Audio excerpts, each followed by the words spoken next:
से उनकी रक्षा करेंगे। अपना कर्तव्य निभाने का समय आ गया है। अतः माघार नहीं। पर भाऊ साहब, श्रीमंत, मैं आपको ध्यान दिलाना चाहता हूं, हम अभी अभी एक लड़ाई लड़ चुके हैं। सैनिक इतने थके मांदे हैं कि अपना जरा बख्तर भी नहीं उठा सकते, एक और युद्ध का बोझ कैसे उठाएंगे? ठीक कह रहे हो आप, पर और कोई विकल्प भी तो नहीं है।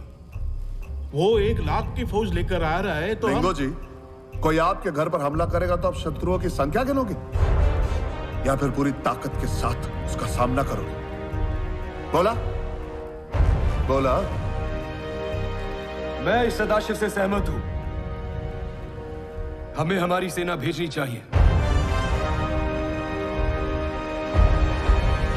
ठीक है, अगर ऐसा है तो राघोबा को जाना चाहिए। जो आज्ञा श्रीमंत। हमारे घोड़ों ने सिंधु और कावेरी का पानी पिया है तो ये यमुना क्या चीज है। मुझे 1 कोटि मूल्य का स्वर्ण और 80,000 की सेना चाहिए। पण राघोबा दादा, पेशवा संपत्ति इस समय कम है, तो जो है उसी में काम चलाना पड़ेगा। अगर ऐसा है तो अब तक ये धनमंत्री के ओहदे पर क्या कर रहे थे?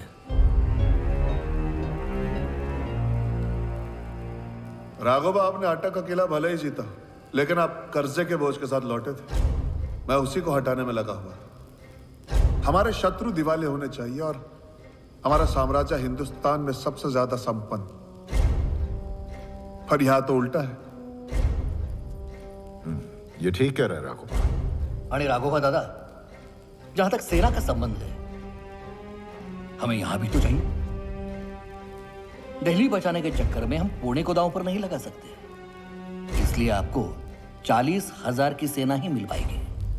40,000? बस इतनी सी? 40,000 की सेना कम नहीं है राघोबा। क्या जानते हो आप?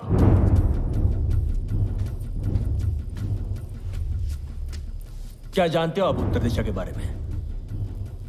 एक उदगिरी क्या जीत लिया, आप समझते हो कि युद्ध के बारे में आप सब कुछ जानते हो? दिल्ली कोई बच्चों का खेल नहीं है सदाशिव भाऊ। आपकी तलवार जंग खा रही है और अपने कलम के तीरों से आप अब्दाली का मुकाबला नहीं कर सकते। मेरे हाथ में तलवार वापस लौटा के तो देखिए। असका, बिना स्वर्ण और सिर्फ 40,000 की सेना लेकर कर सकते हो आप? श्रीमंत, आप आदेश दीजिए। मैं इन्हीं साधनों के साथ अभियान का नेतृत्व करूंगा। चिट्ठी बराबर सोना और मुट्ठी बराबर सैनिकों के साथ तुम कैसे करोगे? श्रीमंत, रास्ता लंबा है। इसीलिए हमारे उत्तर के जो सेनापति हैं, जैसे होलकर, शिंदे, बुंदेले, उनकी मदद के साथ रास्ते में जो आने वाले रजवाड़े हैं, उन्हें वास्ता दूंगा मातृभूमि का। क्या उन्हें मना पाओगे? हाँ, बिल्कुल। वो तो सदा हमारे समर्थक रहे। और जब अब्दाली से सामना होगा तो एक संयुक्त बलशाली विराट हिंदुस्तान सेना देखकर वो भाग खड़ा होगा। और अगर वो वहीं खड़ा रहा तो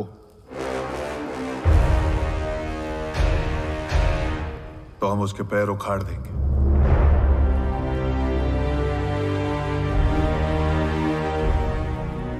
निर्णय हो गया। सदाशिवराव भाऊ पेशवा अभियान का नेतृत्व करेंगे। ईश्वर करे कि सरिया ध्वज को नई ऊंचाइयां मिले।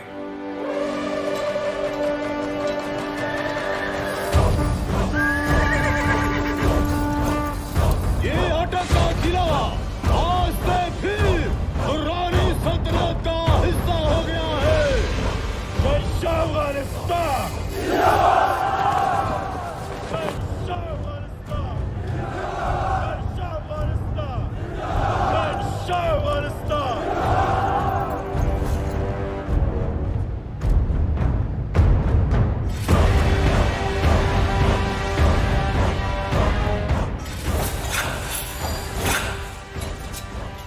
ऐसे दान पट्टे कितने?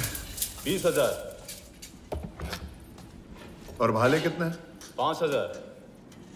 कम है, 10,000 और बनवाइए। जी श्रीमान। पेशवेण पार्वतीबाई येत आहे। पार्वती तुम यहाँ? मेरा मतलब है आप यहाँ क्या कर रही हैं? वो मुझे देखना था कि आपके हथियार और ज़ीरा पख्तर ठीक है या नहीं। ये तो कारण नहीं हो सकता। राया, एकांत, हो बाईसाहेब. तुम्ही या, मी बांधते. जी बाईसाहेब.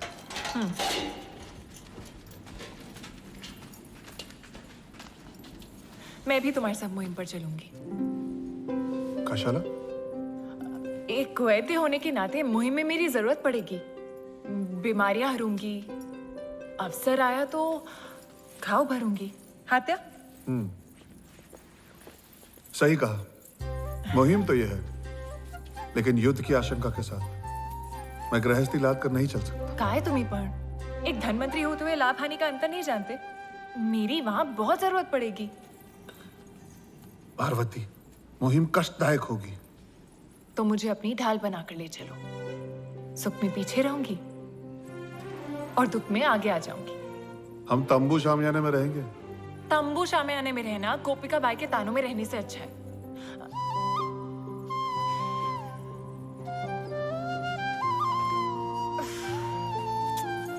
राया, मैं तुम्हारे साथ रहना चाहती हूँ. जो भी संकट आए मैं चाहती हूँ हम साथ मिलकर सामना करें. आणि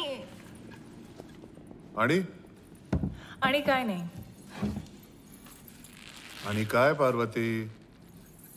मैंने सुना है जब पेशवा अकेले मुहिम पर जाते हैं तो एक मस्तानी के साथ लौटते हैं.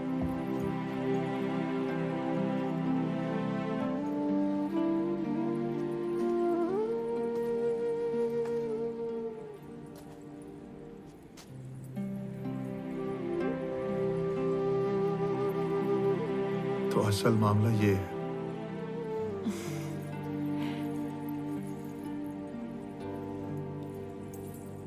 अगर यही बात है तो चलो, खुशी से चलो. लेकिन पार्वती भाई एक बात बता दे, मेरे जीवन तुम ही हो और तुम ही रहोगे.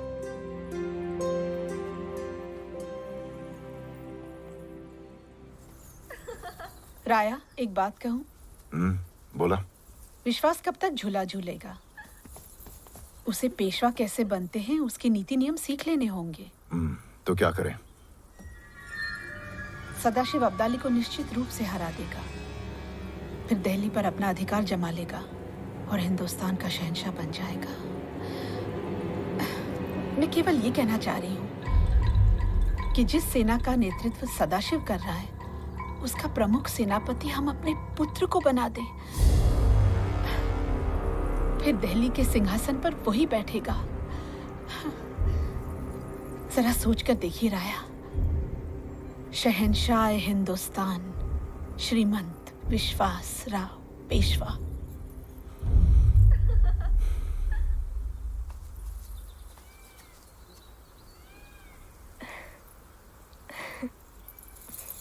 विश्वास, बात दिल्ली और अब्दाली की है. संकट भरी मुहिम है ये. हाँ, लेकिन ये भविष्य के पेशवा के लिए सीखने का एक अच्छा अवसर होगा.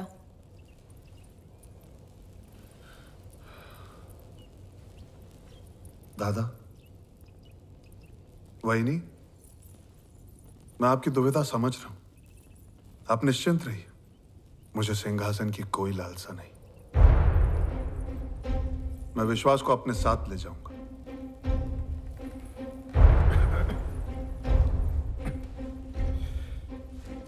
आश्वासन दो, तुम उसकी रक्षा करोगे. अपने प्राणों से बढ़कर.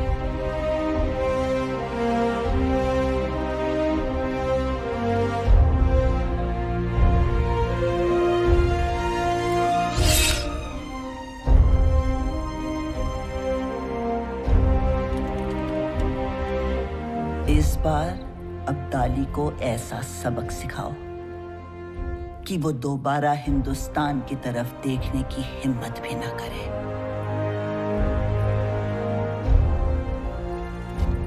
मैं विजय तिलक लगाने की प्रतीक्षा करूंगी। आयुष्मान भव।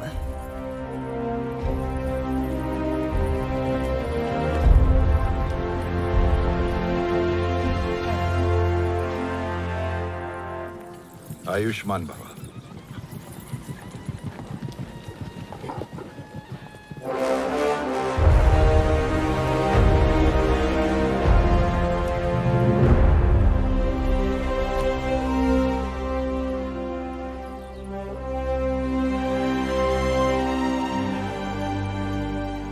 चलो दिल्ली, हर हर।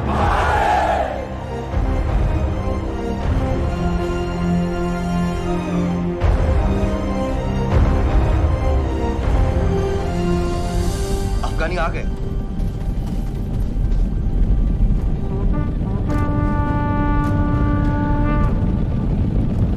लूट ले आओ। जी जनाब।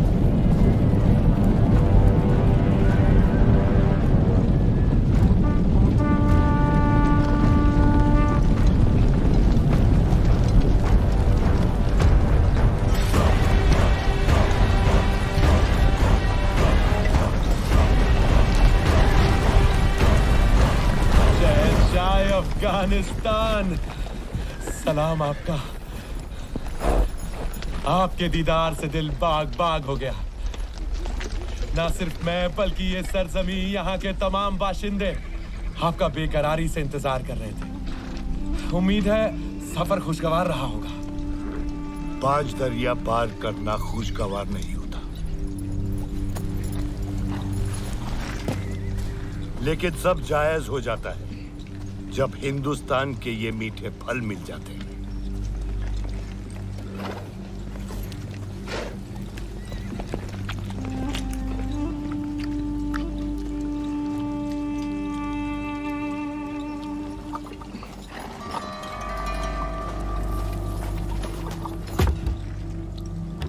दत्ताजी शिंदे को हरा के जो हासिल हुआ है,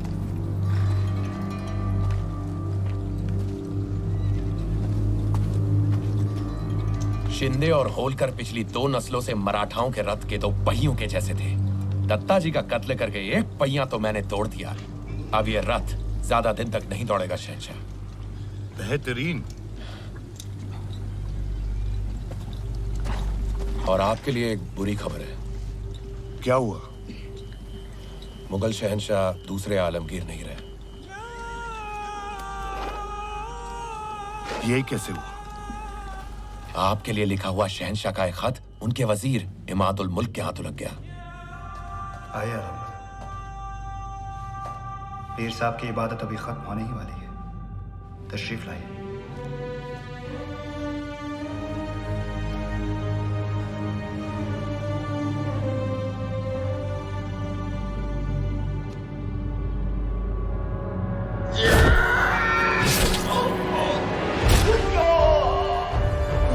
मेरे आलम पना माफी।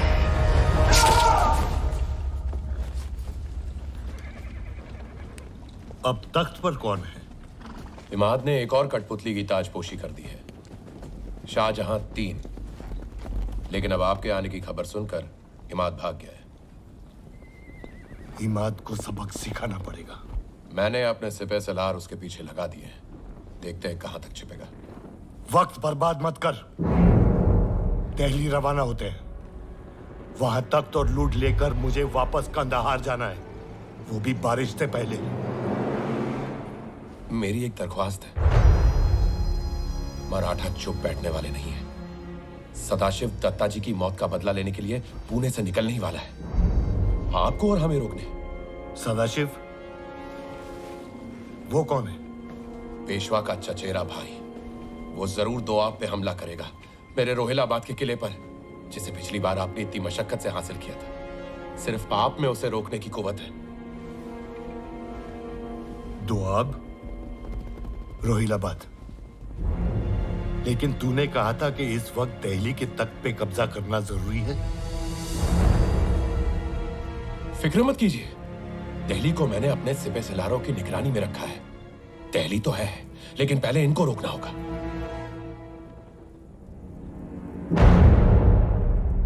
समझने की कोशिश करिए शहंशाह। सिर्फ मराठी ही है जो आपके और तख्त के बीच में आ सकते हैं। एक बार इन्हें हरा दिया ना, फिर दिल्ली क्या, पूरा हिंदुस्तान आपका। नजीब, तेरी जो भी मनसूबा बंदी है अगर गलत निकली तो तू जिंदा नहीं रहेगा। कैसे बात कर रहे हैं शहंशाह? आप मेरे आका हैं। मेरा मंसूबा सिर्फ आपकी खिदमत करना है। मराठों का लश्कर कितना बड़ा है?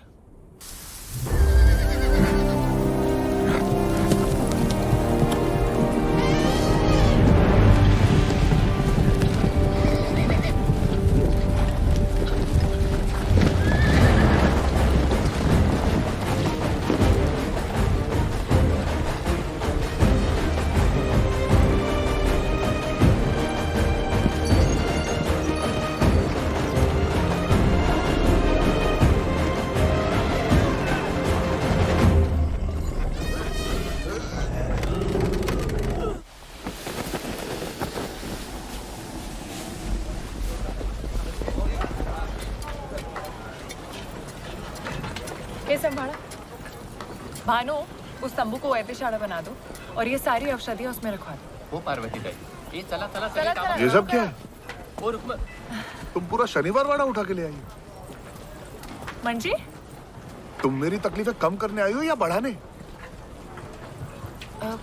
ये सारी हमारी जरूरत की चीजें हैं राया। हाँ, लेकिन पड़ाव तो एक ही रात का है ना। ये सब सामान सजाते सजाते सुबह हो जाएगी और फिर इसे समेट के निकलना होगा। कमाल करता तुम्ही पर। इतना लंबा सफर है। कहा था लंबा सफर है।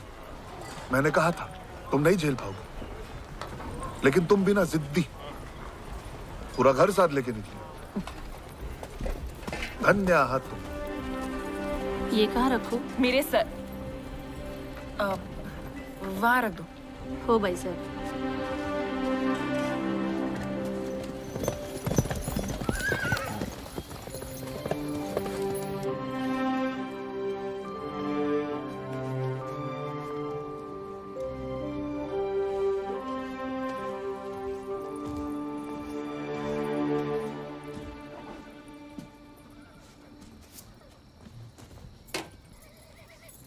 वाह,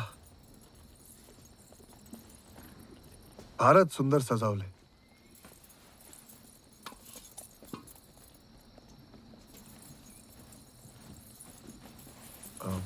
पार्वती, पार्वती जवळ नका येऊ।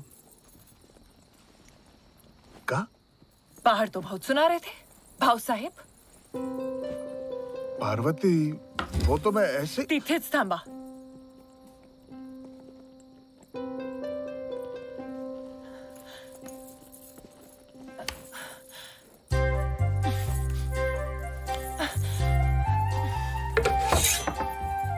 जवळ नका येऊ।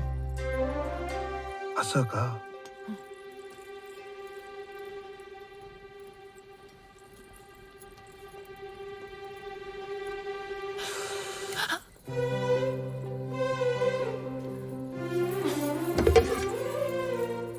बघा हा।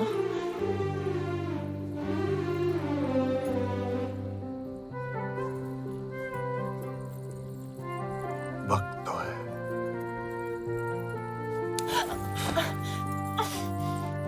एक बात कहूं, आज पहली बार समझ में आया कि अपना घर क्या होता है।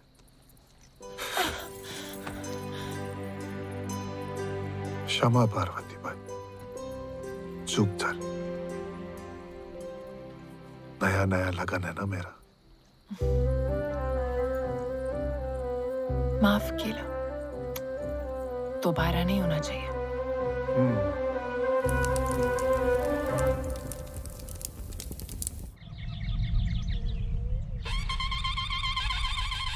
जैसे जैसे हम उत्तर की ओर बढ़े, मराठा तुतारियों ने हमारी मुहिम के इरादों की खबर दूर दूर तक पहुंचा दी।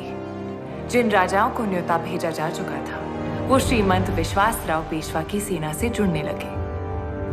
यह सिर्फ आपका ही सपना नहीं है, हमारा भी है। हम आपके साथ हैं। धन्यवाद राजा करमवीर जी, हमें स्वीकार है।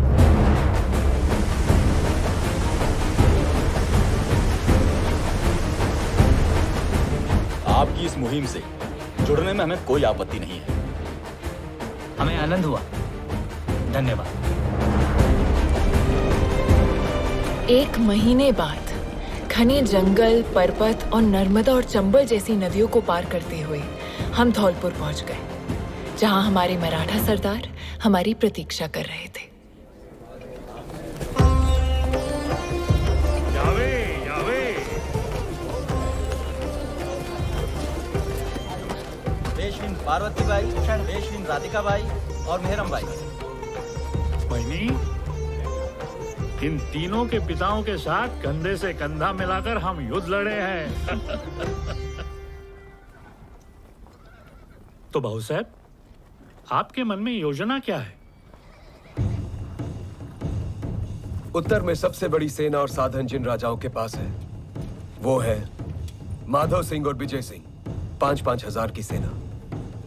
राजा सूरजमल 10,000, आराधक सिंह 5,000 और गंगा के पार नवाब शुजाउद्दौला 20,000 की सेना। हमें बस उनको मनाना पड़ेगा।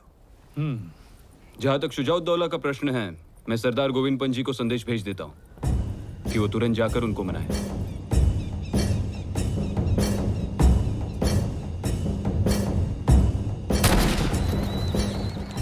नवाब साहब, आपके लिए सदाशिवराव भाऊ का एक बहुत जरूरी संदेश आया है। मैं जानता हूं क्या है। गोविंद पंत जी, देखिए, मैं 2 चट्टानों के बीच पिसना नहीं चाहता। एक बात और, अब्दाली को हराने के बाद सदाशिव भाऊ आपको दिल्ली का वजीर बनाना चाहते हैं।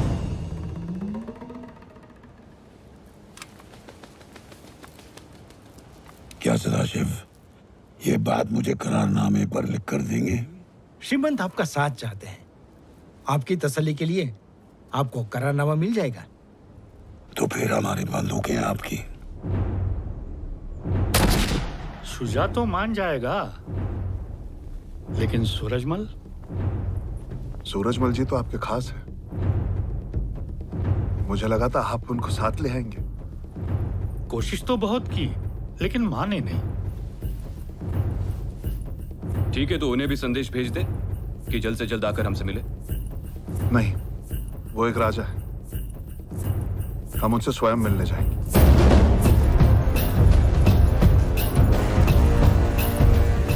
क्षमा करियो श्रीमंत, ऊपर से हर 2 महीने आपके खलीते आते रहे चौथ की रकम के लिए। सूरजमल जी, आपकी जितनी बाकी रकम मैं माफ करने के लिए तैयार हूं, लेकिन यह समय आपस में बैर रखने का नहीं, हाथ मिलाने का है। सो तो है ही। हम भी एकता में विश्वास रखे हैं जी। हम तुम पेशवान से हमेशा अच्छो संबंध बना के रखना चाहें जी। इसी कारण तो आपके वजीर को पनाह दे रखी है। वजीर? इमादुल मुल्क यहाँ है? हाँ जी, वजीर आजम को ले आओ। आश्चर्य है, वो आपके साथ मिल गया और हमें सूचना तक नहीं की। आओ वजीर आओ। इमादुल मुल्क, तुम्हारी इतनी हिम्मत कि तुमने बादशाह का खून कर दिया। श्रीमंत, आलमगीर मराठा सल्तनत के लिए खतरा बनता जा रहा था। फिर भी तुम होते कौन हो उसे मारने वाले? तुम्हें अधिकार किसने दिया? पेशवाओं ने तो नहीं दिया। मैंने किया, लेकिन किसके लिए? पेशवाओं? बकवास! खतरा भापते ही तुम दिल्ली से भाग निकले, वो भी पेशवाओं के लिए किया। याला अटक करा।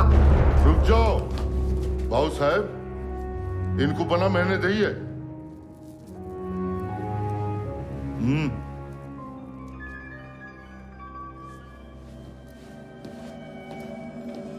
भाऊ साहब, आप जे ध्यान में रखो कि उत्तर में मामलो उलझो गयो है। पर रही बात गठबंधन की, तो नजीब को खत आयो हो तो अब्दाली को साथ देवे के ताई। लेकिन अब मोए पतो है वाको का जवाब देनो है, और तुमने इतनी बड़ी जिम्मेदारी उठाई है तो हम तुम्हारे साथ हैं। बात खत्म। जय हो राजा जी, यही तो आपकी महानता है। हमारी 10,000 की सेना और साथ में भोजन पानी सब आपको मिलेगा। और इस तरह धीरे धीरे मराठा सेना की संख्या बढ़ती गई। जंग के लिए सेना जुटाना भी अपने आप में एक जंग है। 4 लोगों के परिवार का पेट भरना मुश्किल हो जाता है।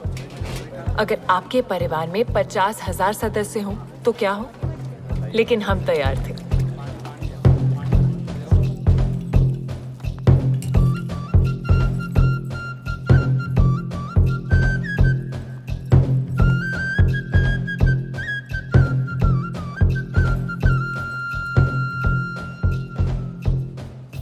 हमारी सेना आपके लिए तैयार है। राजा आराधक सिंह का संदेश सुनते ही खुशहाली सी छा गई। राया की योजना काम कर रही थी। ऐसा लग रहा था जैसे सब हमारे साथ हैं। अब प्रतीक्षा थी तो राजा माधव सिंह और राजा विजय सिंह की।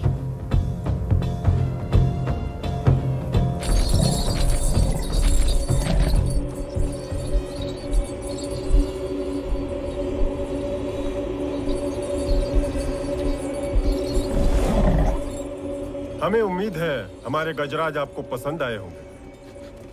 हमारे शाही अस्तबल से हैं। आपके लिए छोटे से तोहफे हैं।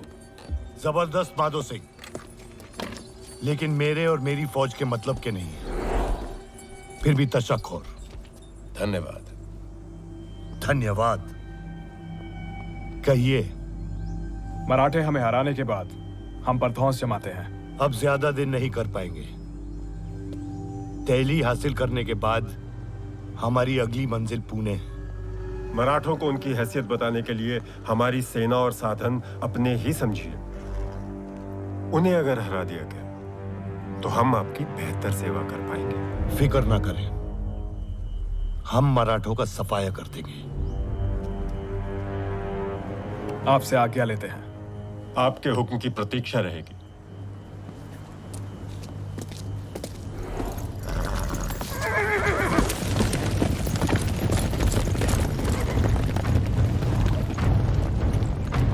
बहुत अच्छे नजीब जी। ज्यादा से ज्यादा राजाओं को अपनी तरफ मिलाने की कोशिश कर। ये हिंदुस्तानी एक दूसरे के सबसे बड़े दुश्मन हैं।